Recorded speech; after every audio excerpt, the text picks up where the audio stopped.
Huawei mis à l'index par les États-Unis, un coup terrible pour le géant chinois qui remet en question son développement hors de Chine et pourrait avoir des conséquences désastreuses pour ses partenaires.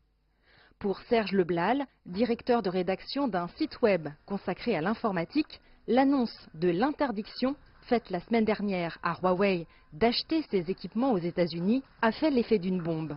On peut dire pour commencer que c'était une grande surprise, parce que personne n'attendait la décision de l'administration Trump sur Huawei et l'implication de Trump dans la guerre commerciale qui oppose la Chine et les Américains.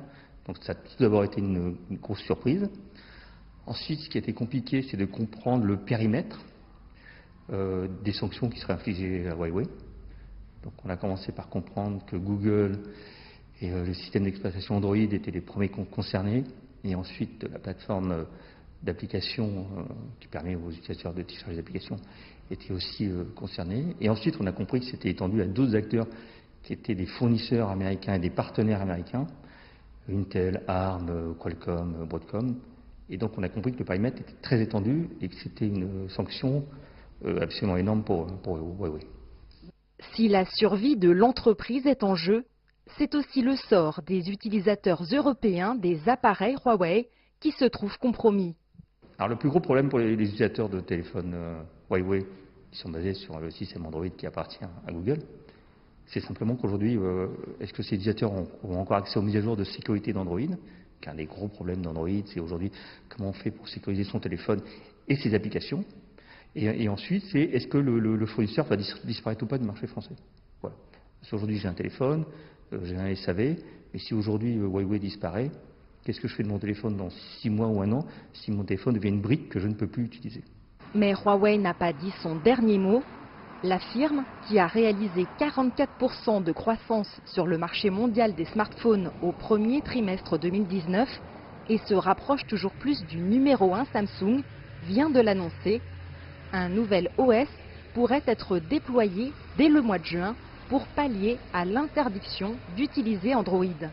Donc aujourd'hui, Huawei a des alternatives pour le système d'exploitation qui seraient disponibles le mois prochain d'après les dernières informations qu'on a eues ce matin. Et ensuite, la question qui se pose, c'est sur quelle base vont être construits les téléphones Huawei. Donc Huawei a peut-être un système d'exploitation, mais Huawei aujourd'hui n'a plus de puces, puisque ARM, qui produit la licence pour les puces des téléphones Huawei, a décidé de ne plus travailler avec Huawei. Donc Huawei se retrouve avec un OS, mais sans puce pour animer son téléphone. Donc aujourd'hui... Avec cette dépendance aux composants américains, c'est un scénario catastrophe qui se dessine pour Huawei. Toutefois, une issue semble encore possible dans le cadre de négociations sino-américaines élargies. Donc aujourd'hui, c'est un problème global et Huawei se retrouve au milieu. Voilà, donc je pense que Huawei a peut-être une chance de s'en sortir si les États-Unis et la Chine arrivent à avoir un accord commercial global.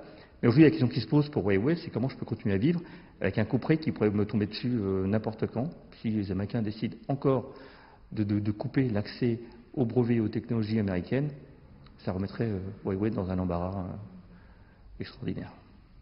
Deuxième marché le plus important de Huawei, l'Europe risque d'être particulièrement affectée par la décision américaine à l'encontre de l'entreprise chinoise. À l'heure où la course à la 5G est imminente, l'arme protectionniste américaine pourrait une fois de plus faire des Européens les victimes collatérales du différend qui oppose les États-Unis à la Chine. Jade Charles, CGTN, Paris.